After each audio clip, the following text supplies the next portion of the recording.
Hi, this is Jason Clark with Fortinet. I'm the Systems Engineering Manager for North America. Fortinet is a leading provider of UTM platforms. Now, IDC defines UTM as platforms that offer firewall, antivirus, intrusion prevention. And in addition to those services, Fortinet also offers application control, data loss prevention, web filtering, anti-spam, as well as voice over IP security. Now today I'd like to give you a detailed demonstration of the FortiGate platform. So let's take a look at the FortiGate interface. As you can see, I'm logging in via HTTPS. We also support SSH and Telnet, so if you prefer command line engineering and management, we have that flexibility as well. I will log in with a local administrator account, although I do support third-party authentication databases such as LDAP and Radius. Now when you log into the interface, you'll notice across the left-hand side, FortiGate 111C. So this is the model number. This particular unit supports about 100 to 200 users. It's important to note that this interface is identical across all 20 product models that we offer today. So if you can manage a 111C in your environment today and upgrade at a later date, there's zero learning curve in terms of managing, maintaining new or existing models in your environment. So if you look at the status page, which is the first page you see when you log into the interface, I have a few options and a few dashboards that I can create. In my case, I've created a dashboard which has my overall system resources, unit operation, alert message console. I've also created a usage tab which gives me the ability to add, remove widgets, if you will. The first widget I have here is top sessions. Before you get into the security services of the FortiGate platform, before we even start to talk about malware, AV protection, web filtering, this is a very useful widget to use in your environment. If you look at the sessions here, I have about 45 sessions for host A, I have about 30 sessions for host B. As an example, if I had a customer service rep in my environment that had around 2,000 sessions for her given PC, I may want to take a look at that because most likely I have some type of an issue going on there. So what I can do is simply drill down into this widget, into her IP address, take a look at the sessions. I have source addresses, source ports, destination addresses, and the destination port. In this case, it's all 443. I have a limited amount of sessions, so I think we're okay here in terms of security issues or malicious activity. And if I were to see port 25 here, I may have some type of a spam bot on my network that I may want to take further action and drill into. And the FortiGate gives you the ability to drill down further into each one of these, and even go so far as to clear sessions on the fly, drop this user activity as you see fit. And moving on to the right-hand side, I have top policy usage, which gives you the ability to look at your top firewall policy usage. So I can see who's using how much bandwidth in my environment, how many sessions have come across. This helps you clean up your firewall policy when it comes time for a firewall refresh, in terms of just getting a high-level overview of what's going on in your environment and how do I implement those policies to be the most effective in my environment. And as you scroll down to the bottom here, I have additional widgets that I've added. As you can see, I can customize each one of these widgets by selecting this pencil icon. All right, so I can sort this by bytes and sessions. So I do want to see my top 1,200 applications by traffic or by session count. Do I want to run this report by source or destination? I can also display a username. FortiGate has the ability to transparently integrate with Active Directory, Novell. We also have the ability to integrate in TACACS, Radius, PKI, or standard LDAP queries. So in doing so, I can map IP addresses back to user and group names in my environment. So in many of these reports, I have the ability to map this back to a username. I also have the ability to map my host name. So instead of looking at a simple IP address, I can actually map that out to a domain name just to get better visibility into where these users are going. In my specific case, I'm running a chart format, and I choose to see the top 10 entries. So with application usage, I would view my top Skype users, my top Instant Messenger users, my top BitTorrent users. So what application control does for you is give you the ability to gain visibility and control over your application usage in your environment and how much bandwidth is being taken up by specific applications. And once you've created that baseline policy of application usage, you can further take this to the next step and actually enforce those applications, run reports, and then pass them off to specific department heads as you see fit. And if you look on the right side here, next to application control, we also have DLP archive usage. Now DLP is pretty much defined into three main categories: data in use, data at rest, data in motion. We're primarily looking at data in motion, so data leaving your environment, which is pretty much the opposite of what your traditional security platform would do, which is keep malicious code out of your environment. DLP keeps that sensitive data in your environment where it belongs. That sensitive data could be social security numbers, it could be credit card data, it could be keywords such as confidential, it could be merger and acquisition information. So from the status page, from one central console, I have the ability to view all data loss events. I have the ability to dig down into each one of those and capture email addresses, chat sessions, and what data was crossed and sent out in and out of the network based on your DLP policy usage. So as you can see from one central console, and what used to be point product solutions, I can view my top firewall sessions, my top policy usage, top applications, top data loss events, my top attacks in terms of intrusion prevention, both signature and anomaly prevention, my top instant messenger users. I can look at my top viruses and grayware, which would include adware, spyware, keyboard loggers. I can take this to the next level and take a look at bandwidth reporting. I can see, again, my top sessions, per IP bandwidth usage, port bandwidth based off of specific interfaces. I can monitor my external interface for bandwidth over the last 60 minutes, the last 30 days. Same thing for internal ports. Towards the top of this page, I can see that this specific user is consuming 157K of my bandwidth. We have a couple users here that we can dig down to if we chose to do so. Again, we have our top sessions, which of course we can dig into as well. Now, the remaining tabs along the left-hand side are simply general configuration options, such as network control, setting your interfaces, setting VLAN interfaces, which are, of course, supported. But if you go back into the main dashboard and you take a look at some of the options of deployment options, which are all defined under system information, we have two modes of operation which dictate how your network interfaces are configured. And that would be NAT route mode and transparent mode. NAT route mode is your traditional layer 3 routing device, whereas transparent mode is a layer 2 bridge that would sit in your network, requires very minimal changes to your network infrastructure, 0 routing changes. It's simply a bump in the wire, if you will, that allows you to slide this into your network. We allow you to support all features that a layer 3 functioning firewall supports in a layer 2 fashion. We even go so far as to allow you to run mixed mode operations. If you notice directly underneath the operational mode, we have an option that we refer to as virtual domains. Virtual domains allow you to virtualize the FortiGate platform.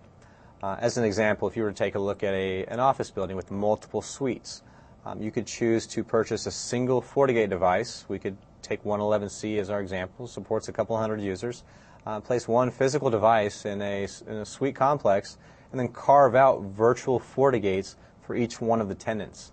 So each tenant has their own virtual FortiGate, so they can log into the same interface, and they see their data only.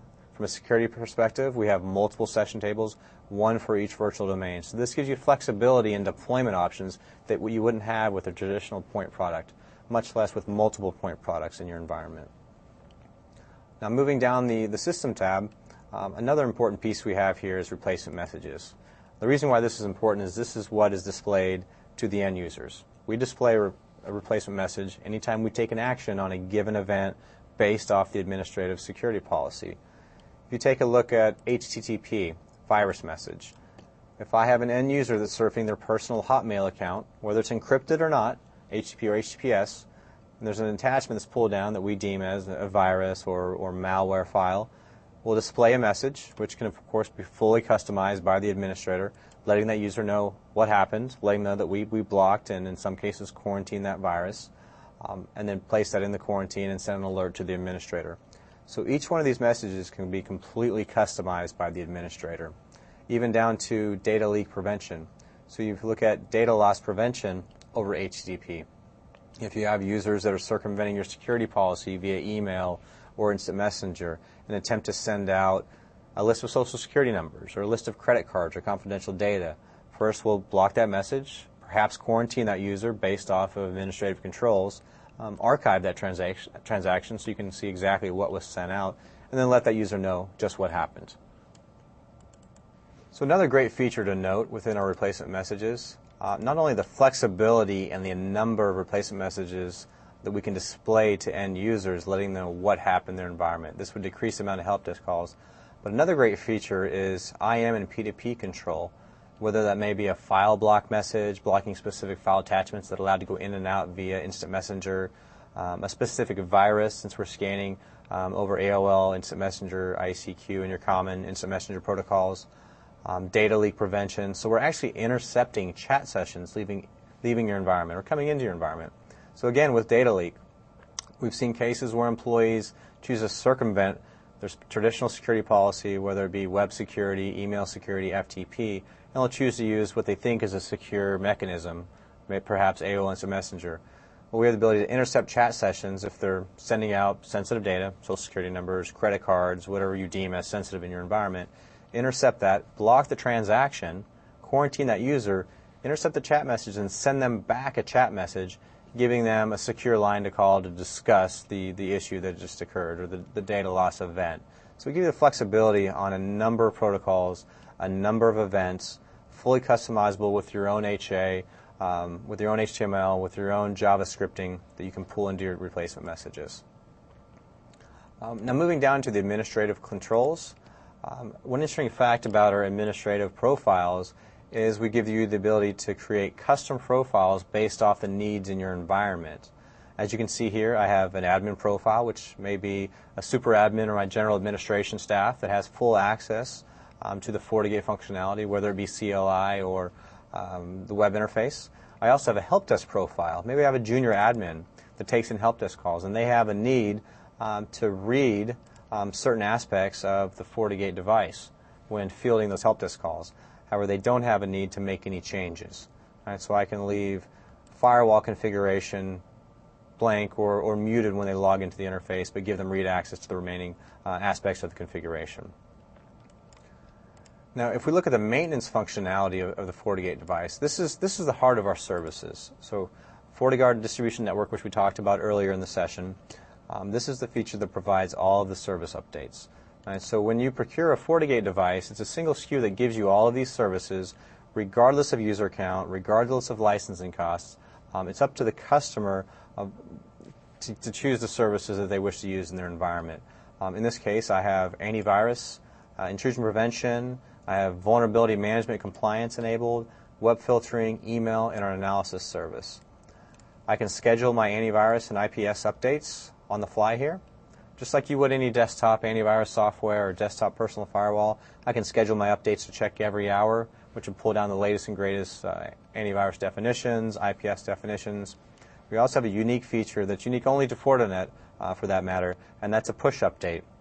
By selecting the push update option, if a new threat comes out, and this helps against those zero-day attacks that we see so often, if we see an attack that comes out at, let's say, 3 in the morning, and you're scheduled to check the next day at 3 in the afternoon, we'll push that out to you immediately. We push this out to all 500,000 units that have this feature enabled within 10 minutes. So we can quickly and effectively get the latest updates to make sure that the first line of defense in your environment is fully protected by the time those threats or potential threats make it to your environment.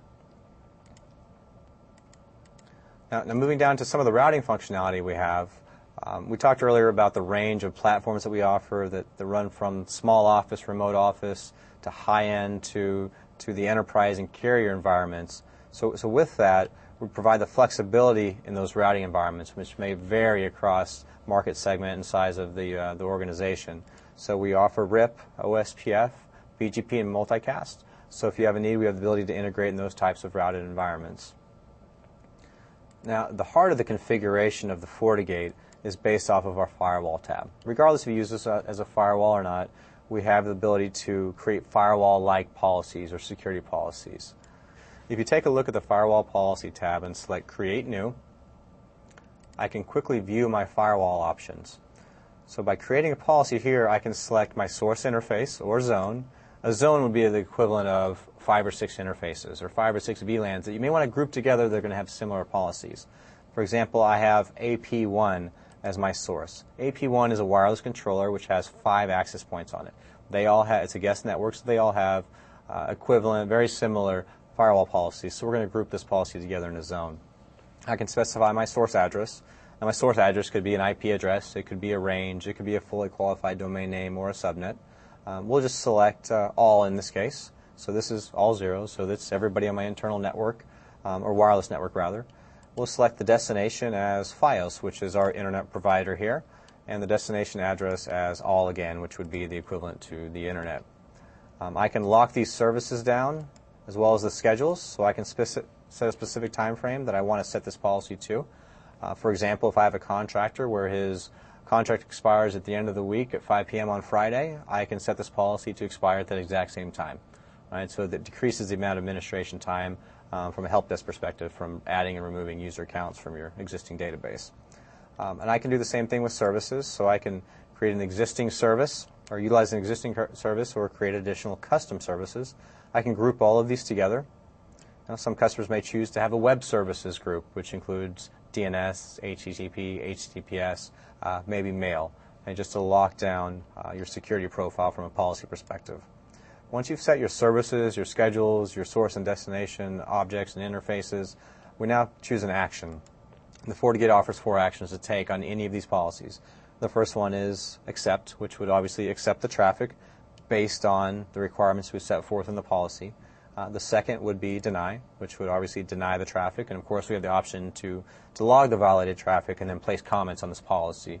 It comes in very handy when you have a large amount of policies in your environment. The last 2 options are related to encryption and site-to-site, client-to-site VPNs. We offer IPsec VPN, whether it be site-to-site FortiGates or remote access using one of our free client solutions on the desktop or laptop for remote users. The last option is SSL VPN, which is a clientless VPN offering, which does not require a client on the desktop. It's simply a browser-based encapsulated session that allows you to drop those users off, decapsulate those packets on the internal network. The biggest benefit, I would say, of having IPsec and SSL integrated into the FortiGate platform, among any others, is we have the ability to apply security profiles. So before we drop off this so-called clean traffic that's been encrypted from one point to another, we have the ability to apply antivirus scanning, intrusion prevention scanning, web filtering, full IPS anomaly denial of service protection. So you can ensure that traffic, whether it's IPsec, SSL, is clean before it enters your environment. This is the same case for web filtering and web servers in your environment. Many customers today that are in business have web servers on the internet today. It's a requirement of 100% uptime, keep those servers up. It's a generation of revenue for them. So if you look at a traditional firewall policy, it would look something like this. You would have a source of all, which would be equivalent to the internet, a destination of, say, your web server. All right, we'll use Extreme Switch in this case. The service would typically be HTTP, perhaps HTTPS, and the action would be accept. So if you look at this policy, it's stating that anybody on the internet can come into my web server at any time of the day or night over HTTP, which is not necessarily the most secure protocol, and I'm going to accept that traffic. Right? So that's kind of scary if you think about it. And as you can see here, this is equivalent to our policy as well. It's no difference, with a big exception, and that's what we call unified threat management. So given that same scenario of a web server that I'm publishing out to the internet, to the global internet, I can apply profiles such as antivirus. Before you're allowed to come into this particular web server, let's apply my scan profile, which would look for HTTP, HTTPS, perhaps block JavaScript, perhaps block some ActiveX controls if that's a need in the environment. And let's enable intrusion prevention. Right? So let's select our Protect HTTP Server IPS sensor, which would focus specifically on web server vulnerabilities, whether it's Apache IIS, Windows 2007, any specific signature that may be threatened in your environment, you can enable within the server. So if you look at this, I blended in antivirus and IPS together, which is another big benefit of the UTM platform, which allows you to blend in multiple security technologies to address and combat blended threats. We talked earlier about it's not just a virus coming to the network today. It's not just an exploit. It's one carrying the other, or vice versa. So if we have the ability to catch that with IPS, but not with AV, you have your bases covered from a security standpoint. You have the ability to consolidate all of these services together. So based on any of these services, whether it's the web server scenario, the IPsec scenario, or SSL, I can apply unified threat management profiles down the line, up to and including data loss prevention, controlling applications that are allowed to talk to my web server, or that remote users are allowed to send in and out of my environment. Now this, of course, is blanket coverage, right? It's a general security policy for all users. Now say I wanted to integrate this with my existing user database. I wanted to tie specific policies to specific users or specific departments. I can simply enable identity-based policy. And what this does is essentially change the game of firewall technology as we know it. If you look at the traditional approach of a source of an IP address or a source of a network or a subnet, now my source is accounting. My source is customer service. My source is executives. So my source is an actual user, not just an IP address. So this maps a user account to a security profile regardless of where I log in on the network. I may log in locally on the wired network, on a wireless network, a remote office. If it's an education environment, I may be at an elementary school or a high school. We want to ensure that you have the same policy regardless of where you're at in the environment. So this is what identity-based policy accomplishes. So I can choose my accounting user group, which would be tied back transparently to an authentication database such as Active Directory. I can specify the services that accounting is allowed to use. Perhaps in this case, they would need DNS for resolution, perhaps HTTP to browse the web, maybe email and a couple other services. But based off those services, so based off of somebody in the accounting user group, as soon as they log into their desktop in the morning, they have access, in this case, to DNS and HTTP. Now, over those services, let's schedule a time. So I can choose always or 8 to 5 if those are the hours that they work. So I can pick a time that this policy, identity-based policy, is active. I can choose to log the traffic, and more importantly, I can choose unified threat management functionality. So I can choose a protocol option. Protocol options are simply specifying what ports a given protocol is on. So if, in this case, my default scan profile specifies that web is both HTTP and HTTPS. So we'll intercept HTTPS traffic, scrub the traffic, if you will, for malware and potential harmful data before we allow it in the traffic. But once you've set your protocol options, I can choose for accounting, let's enable the strict profile, which may block some extra extensions such as VBS, .doc, .exe.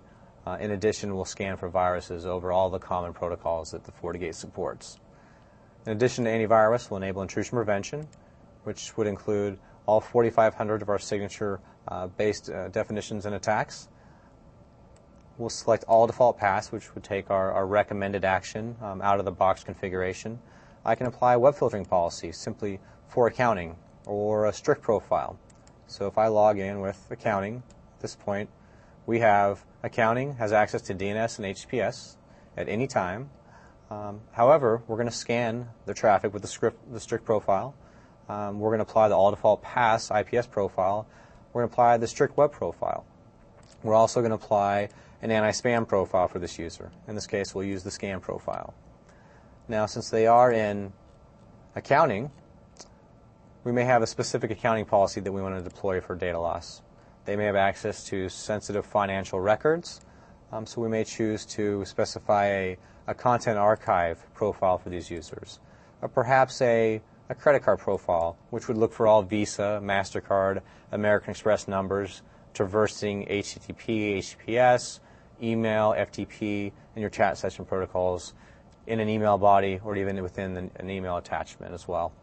Okay, so now that we've configured all UTM services for the accounting group, let's just take a look and see what we have. We have accounting allowed to operate on DNS and HTTP in terms of their communication out of the network at any time with antivirus, IPS, web filtering, email filtering, DLP, and application control filtering defined.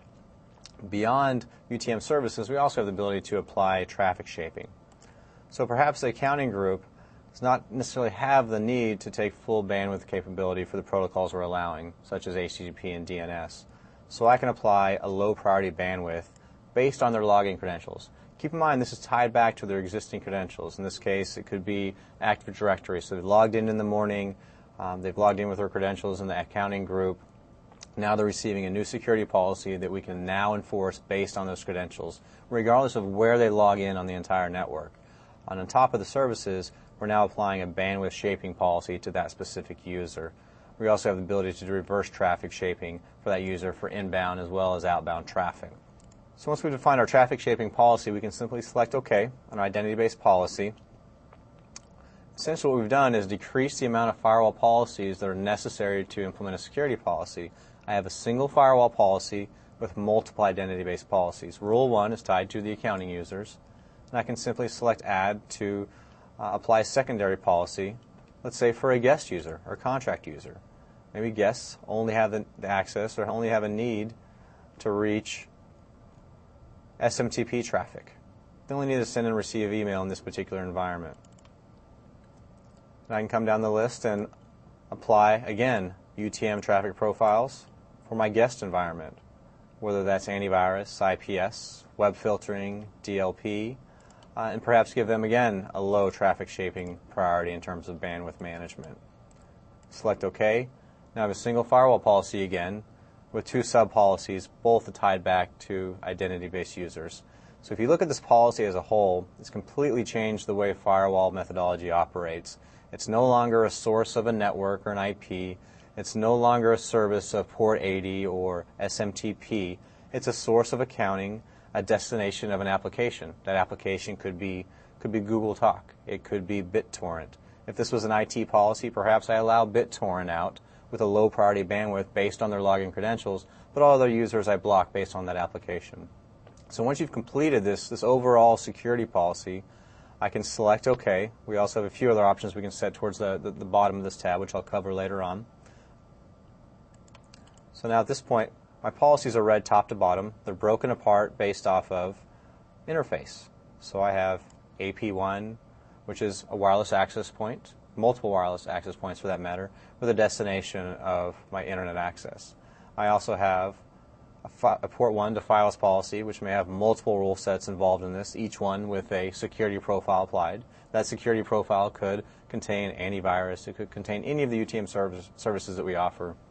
And if you look along the left-hand side beneath policy, these are simply objects to use within the policy. My denial of service objects. My IPv6 policy, which is supported across the product line. My address objects, which would be your fully qualified domain names, your source, your destination networks, your groups of addresses that you may tie together. The same thing with your services, your predefined services, HTTP, AOL, BGP, DNS. I can, of course, group all these together and group my custom services together as well. The same concept applies to scheduling and traffic shapers, which allow you to create time-based objects and bandwidth priority-based objects. Virtual IP functionality, this gives you the ability to publish services out to the internet. Virtual IP, in this particular case, I can quickly and easily add a web server to be published to the internet. In this case, we'll call this HTTP1. Select the external interface that the internet is connected to. Select my external address. Select my internal address that I choose to map this service to. Select OK. So it's a one-step process in terms of publishing my web address, my email address, or maybe it's a torrent address for business partnerships. So we allow for a one-click operation for many of these features. Now, if we drill down to our UTM tab, and this is where the heart of the security services operate. So if you notice in the firewall tab, this is where you're enabling your services. You're applying policies, enforcing security policies. But behind the scenes, we have security profiles that you can configure and completely customize. There are some predefined profiles that you'll find. For example, under antivirus, we have our guest profile, we have wireless, we have scan, we have strict. These can easily be renamed and recreated to map to specific user groups or departments in your environment. At this point, we'll go ahead and create a new antivirus profile to configure from scratch. We'll call this one accounting. We'll apply antivirus scanning to all of our standard protocols, which would include web, FTP, instant messenger, news, even HTTPS, and secure mail traffic as well. So regardless if the traffic is encrypted or not, we have the ability to peer into that traffic, look for malware, look for data loss events or malicious code going in and out of the environment, regardless of the status or the placement of the traffic. In addition to antivirus and malware scanning, we also apply file filtering. File filtering would allow you to create a wider blacklist, looking for keywords, extensions such as .exe.vbs, compressed files, regardless of if they're renamed. And again, these profiles can be applied to disparate user groups in the environment, disparate networks. So this is not a global policy, although you do have that option to apply it in that fashion.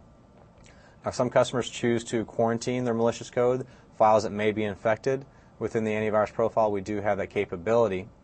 Now, beyond simply blocking viruses and malware that may come in the environment, we can take this a step further and create what's essentially a self-learning or self-healing firewall. If you notice quarantine virus sender to banned user list, I can check this box and apply a method which would include either a source IP or the virus's incoming interface. So if you can imagine being attacked from an attacker or malicious user overseas, they simply send a virus or a denial of service attack or a port scan into your environment. Well, in that first event, I have the ability to ban that user from communicating with me any further. I can specify an indefinite time period or lock this down to 5 minutes, 5 hours, a reasonable amount of time that the administrator may see fit to perform forensics and further research to see if that was viable, if it was a malicious attack. And I can simply select OK, turn around and apply this back to the firewall policy that we've already created. And we can go down the list to IPS.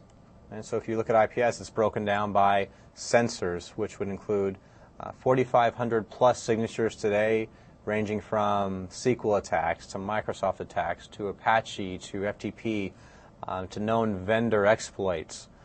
We also have the ability to apply denial of service attacks underneath IPS, which would include traffic such as denial of service, port scans, LAN attacks, traffic that may be normal, but in some cases out of the ordinary. For example, 3 ICMP packets may be adequate and normal in your environment, but 10,000 of those could be considered a ICMP sweep or ICMP flood. And we give you the flexibility to pass if you want to select this, the pass option under your sensors, whether it's IPS or DOS, and apply a monitor-only policy, which is quite common with IPS solutions to create a baseline of your network to determine what's a real attack in your environment and what services and users and sources that you'd like to exempt from this given policy. And then we give you the ability to set thresholds because every environment's different. A ping attack in one environment may be 1,000 versus 100 as the threshold in this particular case. So let's take a look at our web filtering policy.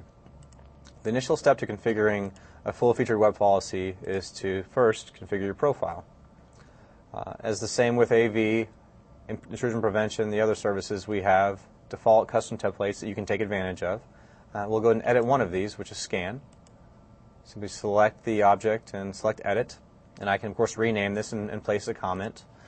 In this case, we have scan applied to accounting. We have a few options, actually quite a few options under web filtering that you can configure. First, you'll see a web content filter and web URL filter.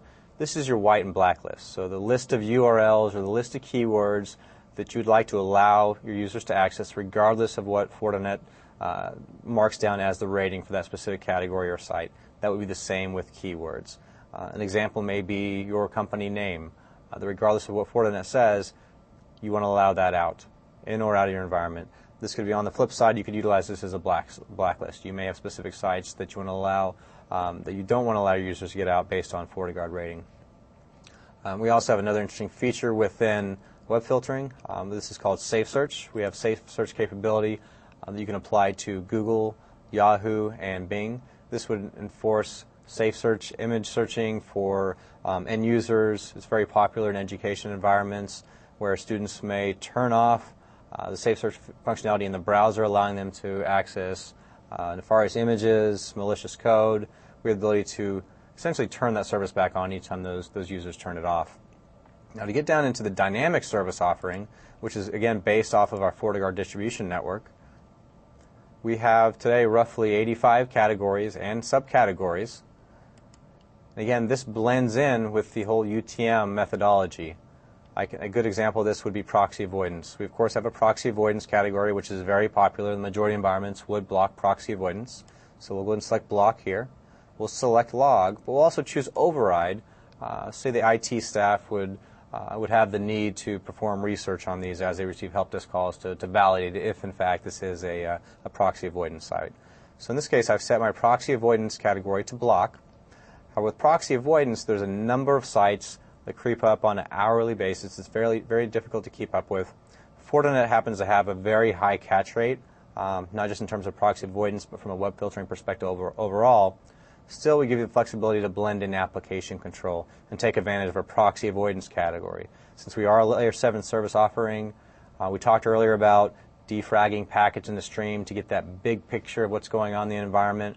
We can apply proxy avoidance web filtering and application to look at the payload to determine what exactly is proxy tunneling, what's the proxy activity going in and out of my environment, and then block that activity based off the administrator security policy.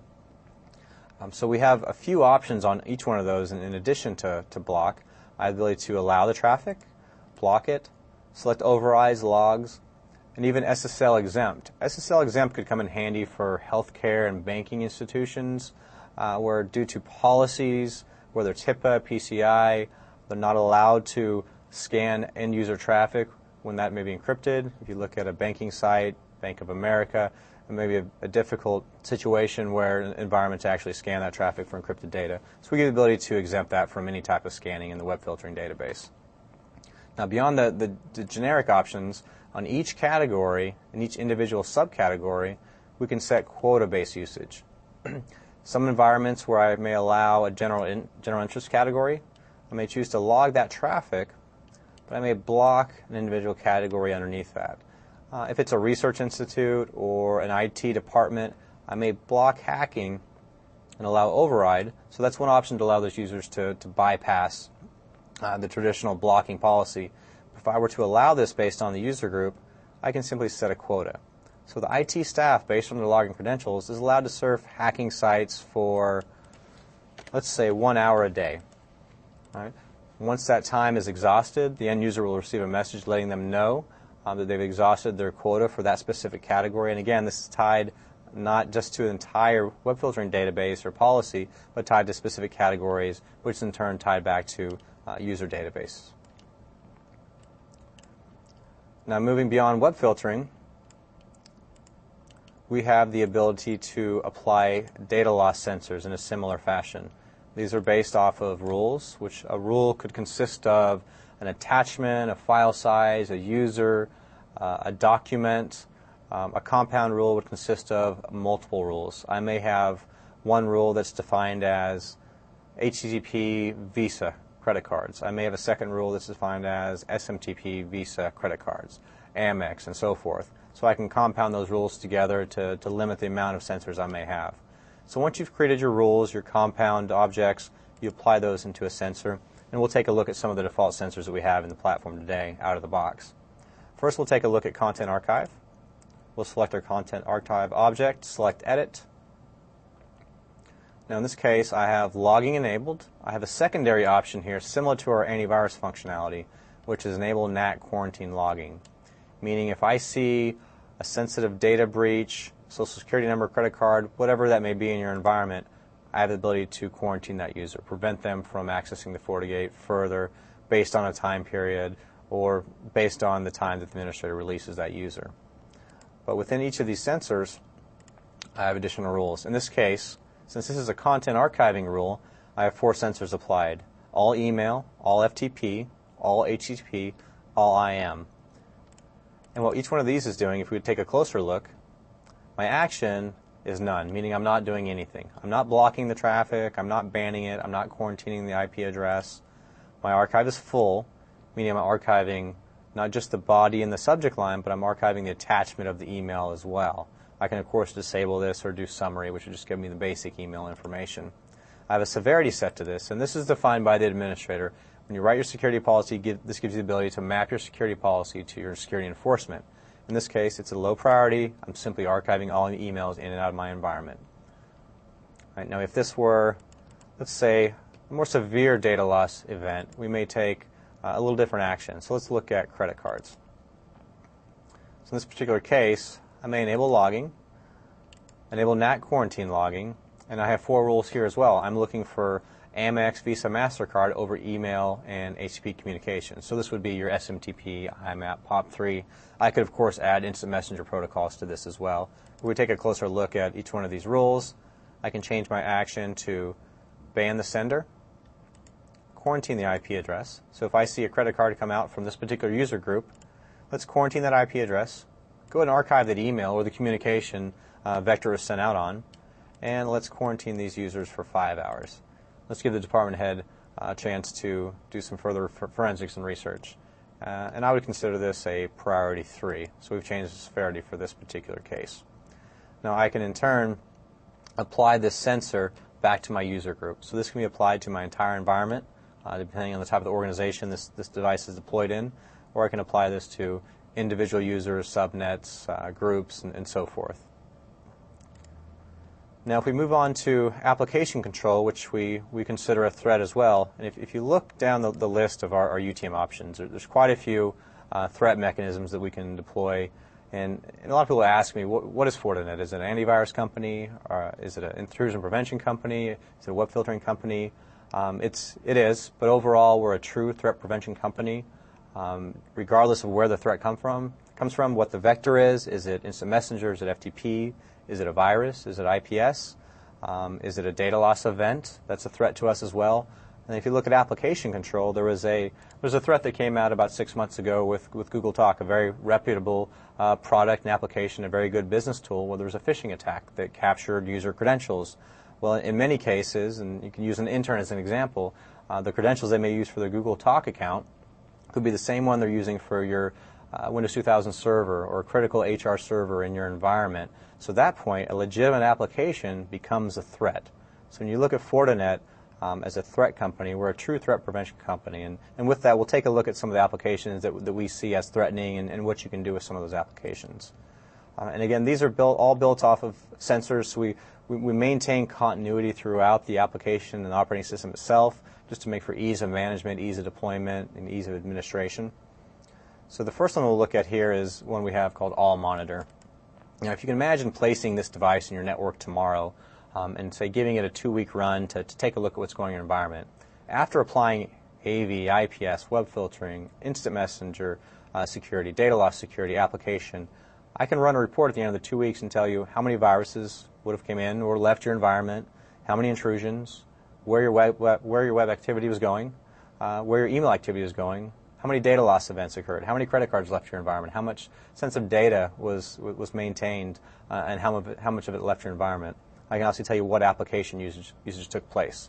So in this particular case with All Monitor, I have an application that's looking at all services, and these are broken down by category. So I can tell you who's running backup software and services in your environment, who's running botnets, who's running business applications. Maybe it's Salesforce, a CRM application, databases, file transfers. Who's playing games in your environment? Right? And we have over 1,200 applications to date. So if you look at the game database, AIM game, China game, who's playing World of Warcraft in the back room? Right? Who's playing Steam games?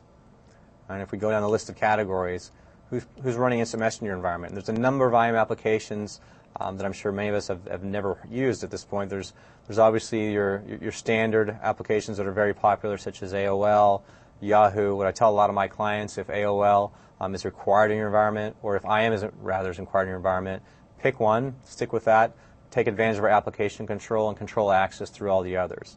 So in the example of an environment where you may allow AOL Instant Messenger as a standard form of communication, we can select that, allow that option, but block file transfers, block audio to decrease the bandwidth, right? Inspect non-standard ports. So regardless of the port that's being used, we can still control that type of traffic. Then, of course, log this, then apply content archiving to archive all data. And you may have a secondary policy below AOL. This is block all other IM applications. Right? And I can, of course, enable logging and packet logging on any one of these for further forensic information. And if you navigate further down past IM, some of the bandwidth-consuming applications, such as media, right? I can specify which media applications are allowed to be ran in my environment, which ones are allowed to be ran with limited bandwidth. I may have an environment where iTunes is necessary. Maybe an application development firm, I use iTunes to develop applications. I can simply pass iTunes traffic for the developer user group. If I log in with an R&D user ID, I have access to iTunes, but no other media at this point. But I'm also going to traffic shape this traffic. I'll give it a medium priority for iTunes. so passing large development files back and forth over iTunes. We can allow that traffic, log it, archive it, and then I can apply priority to that specific traffic. And we can go down the list. iTunes Mix. We can get as granular as allowing iTunes, but blocking iTunes Mix, iTunes Podcasts, iTunes Store, down the list. Right, webmail. This is another important topic we see many customers choose to block. They have a standard corporate mail program, which typically relies on SMTP or a secure mail transfer protocol. Webmail is obviously a concerning vector in terms of transporting malicious code, viruses, spam in and out of environment. So many customers choose to block this specific category. So I have the ability to block webmail as a category, select OK, but I may have one specific application I choose to allow through, so I can simply create a new rule under the web filtering category, or webmail category rather, and allow Gmail out of my environment. Again, perhaps with a low priority bandwidth, just to limit the amount of attachments that are going in and out of my environment. Then once you've created your sensor or multiple sensors, again, I can have any number of sensors created within this interface and apply them back to networks and user groups and usernames and so forth. I can also view the application list. So if you want to take a look and see what applications are listed in the database, I can filter here based on application name, based on the category, popularity, or based off of the risk level. Some customers choose to block all high or critical level categories in terms of applications. That's always an option. So you have flexibility to control not just based on the application category or name, but also based on popularity, risk, and the given category itself. So now that we've configured all of our UTM services, applied these to a firewall policy, if you just take a look at what we've accomplished here compared to the traditional point security deployments, in a single interface with a single product with a single licensing cost, I've had the ability to consolidate all of my security platforms, my antivirus, intrusion prevention, web filtering, email, data loss prevention, application control, from one central point of management. So ongoing, I have a single interface to manage and manipulate and enforce my security policy, where in the past, in terms of older architectures, I may have 5 or 6 platforms that it took me to manage and maintain these devices to implement what we've just accomplished in the past 20 minutes. So moving beyond UTM, let's take a look at some of the secure VPN features of the FortiGate platform. So included in the single licensing cost, we also offer IPsec VPN, whether that's site-to-site, remote access, as well as SSL VPN, which would be a clientless solution. So if you look at our IPsec options, we allow site-to-site between any FortiGate model as well as third-party devices. We typically interoperate very well with third-party devices being IPsec RFC compliant. The client solution offering is based off of a product we call FortiClient, which would typically reside on your desktop or a laptop machine, and allows you to centrally manage that, going back to our third-tier management functionality. From a very basic level, the IPsec client gives you not just VPN, but personal firewall capability, full category-based web filtering, antivirus, IPS, anti-spam, and some data loss prevention on the desktop. So as those users leave your environment with corporate resources, you have that ability to enforce the same policy that we've enforced here on the FortiGate, regardless of where they are in the globe. Whether it's a hotel room, a hotel network, we have the ability to scrub that traffic, not just at the desktop, but as they decrypt those packets on the FortiGate device itself. We'll drop those clean packets off on your network, ensuring that the traffic's been scrubbed. And of course, we have reporting capabilities built on top of that. In the same fashion as IPsec VPN, SSL VPN is supported for client-server architectures as well. Now, SSL VPN supports 2 options. We have tunnel access as well as web portal mode. As you can see in front of you, we have 3 predefined policies. They're broken down by web access, which is web-only mode. The user experience would be a user logging into the FortiGate via a secure channel, logging in with their existing database credentials, and they're then presented with a web-based portal, which would give them bookmark access to specific services the administrator defines, which could be our remote desktop protocol, SMB to their file share. It could be HTTP to a payroll server. And then taking that to the next level, we also offer tunnel capability, which would give you full tunnel access, including IP, UDP, TCP applications. It would allow the user to appear as if they're on the local network. And let's take a look at some of these portals. So with full access, I have both tunnel and web capability. I have the ability to customize this portal. So under the General tab, I can of course name the portal with a name of my choosing. This portal could be Human Resources. I can specify the applications that HR is allowed to access, which in this case we have HTTP, HTTPS, FTP, RDP, SMB. They don't have a need for SSH or Telnet. The same with VNC, but we'll also give them ping access. We'll give them a portal message. You can specify any message of your choosing. Even a theme layout, where it gives you the ability to change the colors of the portal as well as the page layout, depending on how many panes you would like to see in the layout for this particular user group. In addition to the built-in web portal that we can obviously customize here, we give you the ability to redirect URLs. We can specify an intranet page to drop these users off on versus our local portal. I can select OK. Now I have my options, whether it be tunnel options, session, bookmark capabilities, connection tools. With tunnel mode, if users choose to utilize tunnel mode, they will be presented with a tunnel mode widget that of course can be customized here by the administrator based off of a user range or a user group. But as soon as they log in, they can simply select Connect. This would in turn create a virtual adapter allowing all traffic to be funneled back to the corporate network on the other side of the FortiGate itself. If we choose to remove this specific widget and not offer tunnel mode for the HR user group, I can simply create bookmarks for these users and specify which applications they're allowed to use. These can be administratively defined or user defined. I can, in this case, add an HR RDP connection, select RDP as my protocol, and then select a location, which would be equivalent to an IP or domain name, and select OK. So the next time this user logs into their SSL VPN portal, they're presented with not only an Office Jet bookmark for printing, but also an HR RDP link for RDP access back to their HR database, which in turn they can manage all securely. And once tunnel mode is added, if we choose to do so, keep in mind that traffic is scrubbed and cleaned for malicious code before it's allowed into the network. So we can simply apply this and select OK. Now we have a portal created for HR that we can in turn apply to our security policies.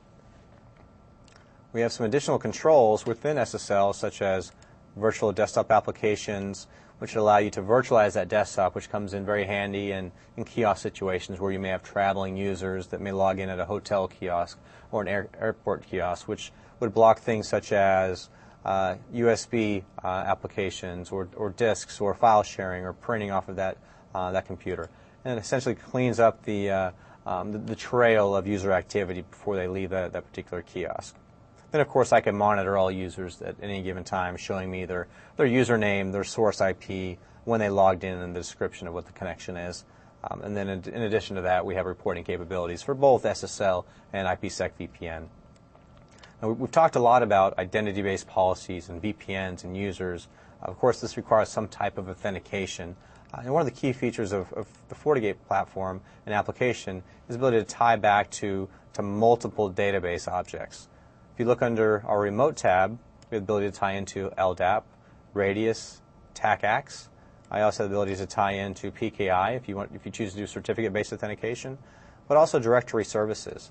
So I can tie back into an existing Active Directory, right, which would alleviate the need of creating local users on the FortiGate. You can leverage your existing database where users have a single login, internal and external to their network. And I can tie policies back to each one of these applications or user groups. Domain admins may have a specific policy, whether it's a web filtering policy, antivirus policy, data loss policy, and so forth. Our general terminal service users may have a separate policy as well. So I can go down the list here and apply profiles to each one of these specific users. Again, I can monitor these particular users based off of firewall authentication, instant messenger authentication, or even banned user capability. We talked earlier about the self-healing and self-learning firewall capability inherent in Fortinet when it comes to threats such as AV or IPS attacks or even data loss events. And so how do you gain visibility into who's violated those policies? Well, our banned user tab here would list out specific users, the reason, the application, when this was created, and how long they're in the banned user queue. And then, of course, the administrator can release these users at will. So beyond applications and security and the users, right, how do you gain visibility into to what's occurred in the environment? How are these users, these services and applications helping your environment, helping you maintain and enforce that security policy? So all of this data is logged based on the administrative controls and functionality in their policy. It's logged locally to memory. Alternatively, it's logged to disk, as well as FortiAnalyzer, which we talked about a little earlier, which would allow you to log remotely via multiple FortiGates, whether that be data log, archive storage, security logs, or quarantine functionality. But locally, I have local log access broken down by type, so I can quickly see my local logs for application control, data loss, web filtering, attack, events, even networking scan capability. If I have a hard drive in the unit, which in this particular case I do have a hard drive available, I can take a look at IPS packet archiving. Right? So once I trigger an event, whether it's an intrusion, a worm attack, I can run a full packet log of that traffic after the fact and take a look further and run forensic analysis on that specific event. I can also house local quarantine files, which could be files triggered by file filtering, malware protection. I can also take a look at my email logs. So if I'm logging local emails, attachments, I can view those under this tab. The same thing with web. If I want to take a look at the web headers themselves, I can view that on the hard drive. FTP, IM, and VoIP traffic also has ability to be archived locally. We do have some report capabilities built into the FortiGate itself. It's broken down by layout, chart, image, and FortiAnalyzer, which again is our remote logging analysis platform. If you take a look at some of the layouts we have to offer, we have an existing web filtering layout here already defined. I can specify a theme of the report, whether it's a default or just a high-level summary of events that have taken place. I can specify a title. In this case, we can say HR, subtitle. Let's say this is a weekly report. And we have a few other options in terms of how the report looks, whether that's adding a table of contents, auto heading number, adding HTML navigation bar to allow for easier navigation throughout the device. And then we have a couple output formats that we offer, and those would be HTML and PDF. Now, FortiAnalyzer does offer additional formats such as MHT and Word formats as well. Now, when you look at scheduling formats, I can specify none, which would indicate a real-time report, just an on-demand report. If I quickly want to take a look at the HR activity over the last week, I can specify none as my report time. If I want this run on a weekly basis or a daily, I can specify the time of day. I can specify the week that I choose to run this report, and we'll choose Sunday at 5 o'clock. And I can come down the list and add my report components. And there's a number of report components that can be added. So by looking down the list of our chart section here, anywhere from application control, bandwidth management, to media destinations, to web filtering, to virus activity, to file extension activity, to my spam and network scanning portions, I can quickly and easily add those charts to a specific report, select OK. Then I have the ability to schedule this report moving forward, offload this from the box once I've ran that report. I can move down the list and view FortiAnalyzer reports once that's configured in the environment, which we do highly recommend because FortiAnalyzer gives you additional capabilities, including longer-term archival of storage, network analysis capability, as well as vulnerability scanning. In addition to the reporting capability, it also allows you to email and upload reports as they're built on the fly for later viewing. So that's a high-level overview of our logging and reporting functionality within the FortiGate platform itself. Now let's quickly take a look at some of our advanced functionality. We'll begin with WAN optimization and caching. So we talked a little bit earlier about hard drive capability and optional hard drives in some of the units. And again, this particular unit has a hard drive available to it, and it's used for multiple functions. One would be local storage of logs and archive, which we just discussed. Another would be local archiving and quarantining of infected files. But more importantly, would give you the ability to provide WAN optimization between two sites, which would both contain a FortiGate each side with a hard drive, as well as local caching. And this is based off of rule functionality, so a top-down rule set similar to our firewall policy. And let's start by taking a closer look at one of these rules. We have two options under our WAN optimization mode. The first would be full optimization, which would allow for full optimization of the CIFS protocol, FTP, HTTP, MAPI, as well as generic TCP optimization. Again, this would require a FortiGate on both sides, but what this does is reduce the amount of data that is sent between those two sites, allowing for faster and easier collaboration between distributed workers and distributed working environments. And this is simply based off of source and destination, port and service. So as my source, I can specify my local subnet of my headquarters office, per se, and a remote network of my remote office, where I may have an accounting environment there, where they may collaborate on files. So based off of my protocol selection, in this case, they may only need to share files via CIFS over any particular port, and I have the option to select my remote peer at the remote end. So it's a very straightforward setup, very simple to configure.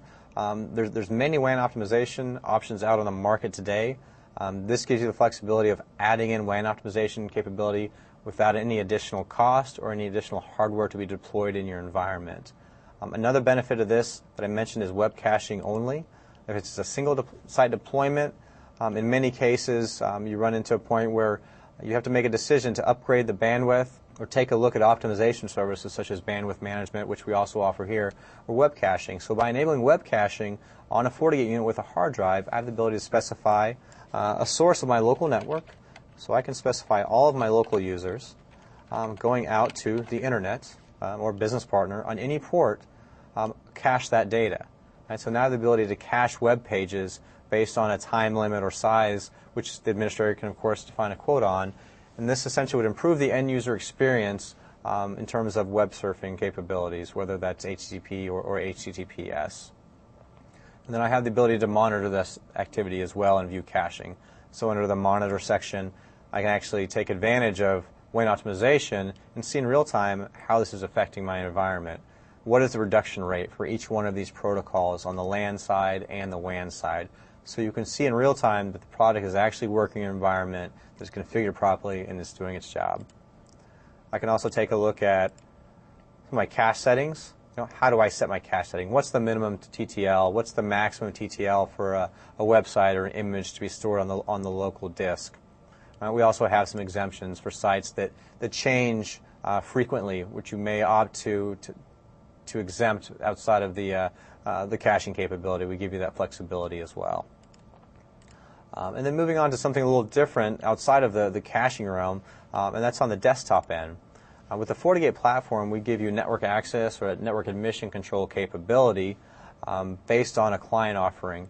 By taking advantage of FortiClient, which is an agent that can sit on internal desktops, we give you the ability to enforce user-based controls, gather audit information, enforce quarantine and access control based on your security or your software policy in your environment. And we have a few predefined policies here again that we can take a look at. If we look at Application Monitor, I'm simply quarantining hosts to a user portal who are not running the FortiClient agent. So this is handy when you have guests or contractors that come in your environment that you wish to block until they have the agent. If the agent is not installed, we can simply redirect these users to the FortiGate or a portal of your choice to perform self-remediation. But in addition to simply checking for the status or the presence of FortiClient, I can check for antivirus enabled to ensure that they're running antivirus before they're allowed on the network, to ensure that it's up to date, to ensure they're running a personal firewall, and take that a step further. I can enforce application detection, right? Block peer-to-peer applications, block any games that they may be running, block Microsoft Office, or ensure that they're running any of these. And we can take a closer look at some of these sensors. So we have a couple sensors already defined here again. If you look at block P2P applications, I'm specifying a name of block P2P applications. I've given this a description to deny access from any endpoints that run a P2P application. I have a single rule set at this point, which is a category of P2P file sharing for all vendors, all applications, if it's running or simply installed. If I have a user that has an application such as peer-to-peer, BitTorrent, Nutella, eDonkey, any of the peer-to-peer file sharing applications, I can check if they're installed. I have three options for my action. I can allow that, I can deny, and I can monitor that traffic. In this case, we'll go ahead and deny that user. All right, and I can come down the list and create a new policy. If I want to deny file sharing, I just want to gather an inventory report of what users are running in my environment. I can select all categories. As you can see, it's a large category database, up to including telephony, temporary internet files, web and desktop publishing, operating systems, all vendors. And again, there's a large list of vendors that you can choose from here to manage. I can specify an application list, specify installed, and action of monitor. Now I have the ability to allow all of these applications but gain visibility into what applications are actually installed on my user desktops, laptops, and machines internal to my network. Run this report after a period of time, analyze the data, and now I can come back and start selecting deny on any specific applications that you choose to disallow in your particular environment. And again, similar to our application control at the gateway level, we give you the ability to view the entire application database, filter based off the name, category, or vendor. And to date, there's about 3,300 applications, and this is growing on a monthly basis. The same with our application control list. And in terms of the remediation portal that I mentioned a little earlier, we have a few options for setting updates for custom applications or FortiClient itself. I can direct users to the FortiGuard distribution network. That would be Fortinet, directing those users outside your environment to download the latest version of FortiClient. I can direct them to the local FortiGate in your environment, or to a custom URL which may not only contain the FortiGate but also the custom applications that you choose to enforce based off of your policy. Now, beyond NAC, we have an additional service here called Network Vulnerability Scanning, which does not require FortiClient. This gives you general asset information based on your local network or remote office. And it's very simple, very flexible in terms of the configuration. I can specify a range, I can specify a specific host, and the range of IP addresses, and I can choose to either do an asset discovery, which would show me the machines that are out there, what operating system and patches they're running, or I can choose to run a vulnerability scan, which would check for known vulnerabilities and exploits, and then give you recommended actions to take on those the specific events. And once you've configured your scan and your NAC options, I have the ability to monitor this type of behavior under our endpoint monitor control. I can view if they're compliant. I can view host names, IP addresses, operating systems, AV signatures, and I can adjust and modify the column settings here to get as granular as showing me the computer manufacturer, the model, the amount of memory and CPE, the system uptime in that device as well. And of course, I have the ability to log some of this information as well. Now, moving beyond endpoint, we'll take a look at our wireless controller functionality. Now, the wireless controller feature is available in all models with the exception of our Wi-Fi models. The reason being is the Wi-Fi models act as access points in the local environment. We support both thick and thin access points. Both can be controlled by any non-Wi-Fi FortiGate unit. It's based off of virtual AP functionality, meaning I can add multiple physical access points to the FortiGate unit. And we'll go and take a look at one just to give you an idea of what the configuration looks like. I can specify a name here. We'll say this one is in the break room. I'm enabling rogue AP detection in the background. What rogue AP detection does is monitor for access points in your environment that may or may not be company owned, may not belong to the organization, may be there for malicious reasons. We actually have the ability to suppress the SSID and disassociate those, so users won't have the ability to connect to those rogue access points. But in addition, I have the ability to set my radio frequencies, the geography, channel, power, maximum clients. And then once I've set my standard physical settings, I can apply that to a specific virtual access point. In this case, we're using AP1, which is configured under our virtual access point settings. And we'll take a look at this option as well.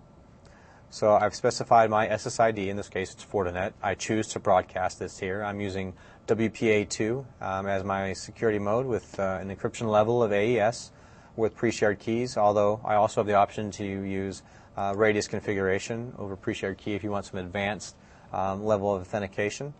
And you can set a maximum number of clients that's allowed to access each virtual AP. Now keep in mind, this is a virtual AP that I'm configuring here. This virtual AP may have one access point associated with it. It may have 10 access points associated with it. And this gives you the roaming capability to roam from office to office or floor to floor without having to re-authenticate or reassociate any of the signal between all of the access points. And in terms of the monitoring capability, once you've configured your management of physical access point and virtual access points, we should start to see clients attached to the network. And the clients attached here are all based and have to adhere to the FortiGate policy. So I have access to IP information which may be served up via DHCP from the FortiGate. I have the physical AP, so I know which location. Are they in the break room? Are they in the accounting office? Are they out in a barrack? I have the virtual AP that they're associated with as well, the bandwidth, transfer, and receive rates, as well as the signal and strength, and of course association time when they actually attach to that specific access point. And then we have the ability to again, view the rogue AP detection that we talked about a little earlier, showing me my unknown, my rogue, and my accepted access points. And this information is again logged to the local logs and reports. It's logged back to FortiAnalyzer, so I can generate alerts on any of this information as well. I can generate alert when I see a rogue access point that's been picked up, and I can send out a technician to take a deeper look into that.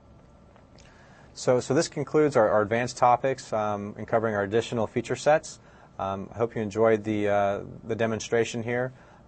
If you'd like to take a deeper look and a deeper dive in this, we have this information available online at www.fortigate.com with a username of demo and a password of FortiGate, all lowercase. Thank you. So now that you've taken a tour through the FortiGate interface, you've seen all the features and the services that we have to offer. If you have an interest in the product and you'd like to get an idea of what size unit would fit your particular environment, if you take a look at the slide deck here, we have it broken down based off of target markets, so the size of organizations. The first here is our FortiGate 30 through FortiGate 111C. This is targeted out to the small to medium enterprise business, so I would say about 5 users all the way up to 200 users, depending on the services that you're going to take advantage of. In any event, the services can be extended onto service provider, remote offices as well, depending on the deployment options. Now, if you look at the form factor of the small to medium business size, this is a standalone desktop platform that you may sit in a server closet on top of some existing networking equipment. The FortiGate services that are available are the antivirus, intrusion prevention, web filtering, anti-spam, application control. Regardless of the segment of the device we have to offer here, the services will remain the same across the spectrum of the product line. Moving down to the second tier, which we encompass under medium to large enterprise, this will be the FortiGate 200 through the FortiGate 800. Now, depending on the services offering here, you're looking at about 200 users support up to, in some cases, 1,200 users. In some cases higher than that, depending on, as I mentioned earlier, the services that you're going to be utilizing. The form factor here, some will be standalone. However, the majority will be rack mountable, so they'll be 19-inch 1U rack mountable units that you can take advantage of in an existing rack. And again, all services that are offered by our FortiGuard distribution network will be offered on this model as well. Now moving into the non-chassis based large enterprise and service provider market, we have a FortiGate 1000 through 3810, and this really scales to the high end. We're talking here 2,000 users up to tens of thousands of users. Again, this is all dependent on the services that you wish to use. But these particular devices are all rack mountable, minimum of 2U with AMC modular design. Our AMC modules would be devices that you can add on to a FortiGate platform, which would include fail open or bypass modules or additional fiber options, even hard drive modules for WAN optimization, web caching if you choose to add those into your device.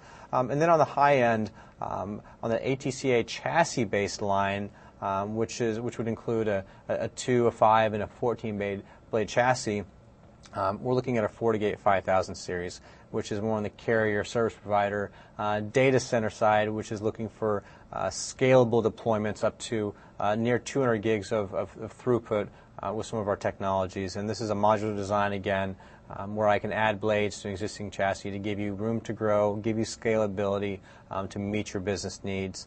And just to reiterate, if you look on the right-hand side here where we have our FortiGuard services offered, this is one SKU for each of these platforms and include all the services we offer regardless of user count. Again, we appreciate your time today. If you'd like to gather additional information on some of the models that we talked about, you can navigate to fortinet.com take a look at our product matrix, which includes additional information in terms of support, services, specific interface types, port density on each one of these platforms. If you'd like to take a closer look at the demonstration portal, you can navigate to www.fortigate.com with a username and demo and a password of FortiGate. Thank you and have a great day. Just want to talk a little bit about who Fortinet is and why we're here on the market and why we've had such great success in the past. So if you look at the traditional security approach in the past, I would say in the past 5 to 15 years, you would typically see a standalone approach, which unfortunately has been quite cumbersome, complex, and obviously quite costly. The standalone products are obviously non-integrated in terms of a security fashion. They're typically a mix of off-the-shelf systems and applications, and overall they give you a higher cost of ownership in terms of management, the learning curve, engineering resources, maintaining those products throughout the life cycle from a support perspective and maintenance contract perspective. They're also difficult to deploy and manage, not to mention the usage of those in terms of forensic analysis and combining the data when it comes to tracking down and mitigating threats in your environment.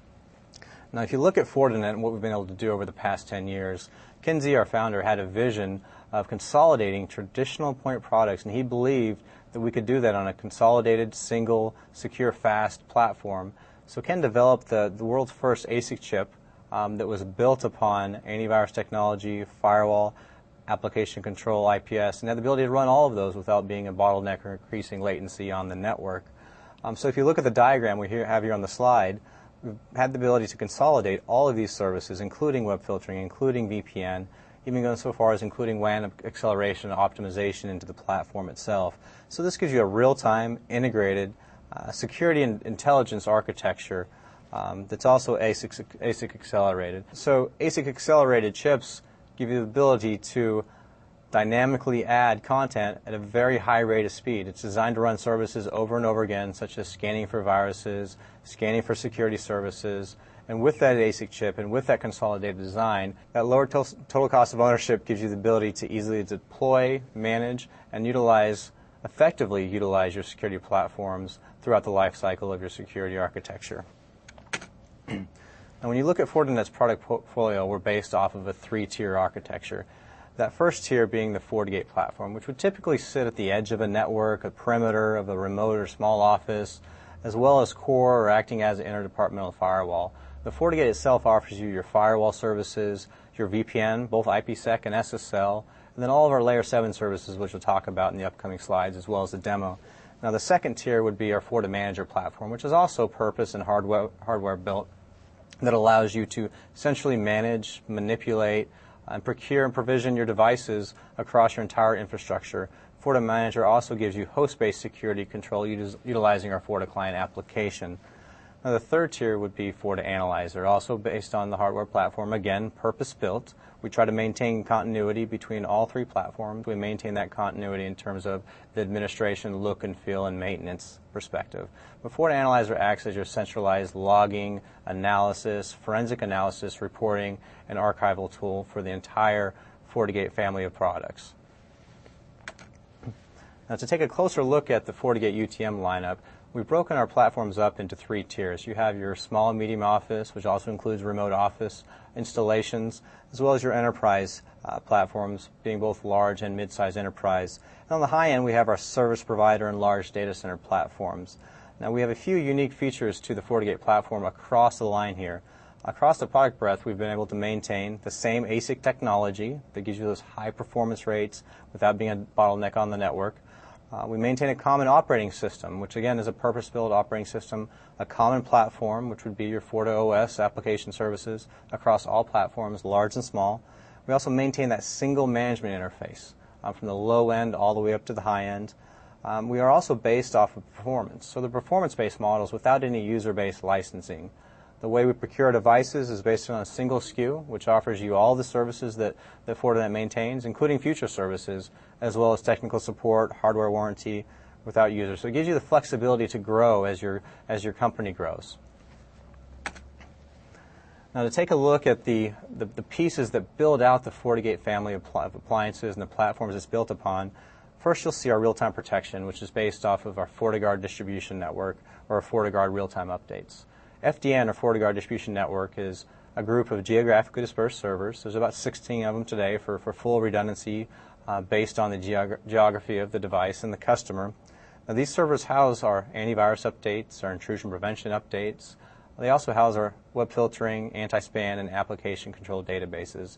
We have the ability to push out these updates literally within 10 minutes to all 500,000 of our devices, given the customer's configuration on the device. And if you look at the flexibility of our platform and the services that are offered, from top to bottom, everything we do is built in-house. We have about 1,200 employees. Over 600 of those are engineers in one form or another, from R&D to QA to technical and consulting services to field engineers. So we have the ability to be a nimble company and quickly react to the changing needs and changing threats in the environment today.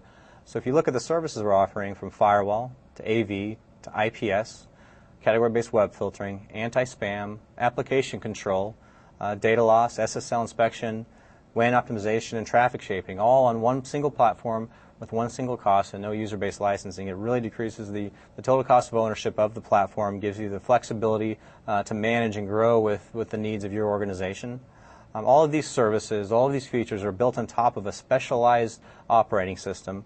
It's not based off of a Windows OS. It's hardened. It's purpose-built. We maintain all maintenance releases in-house.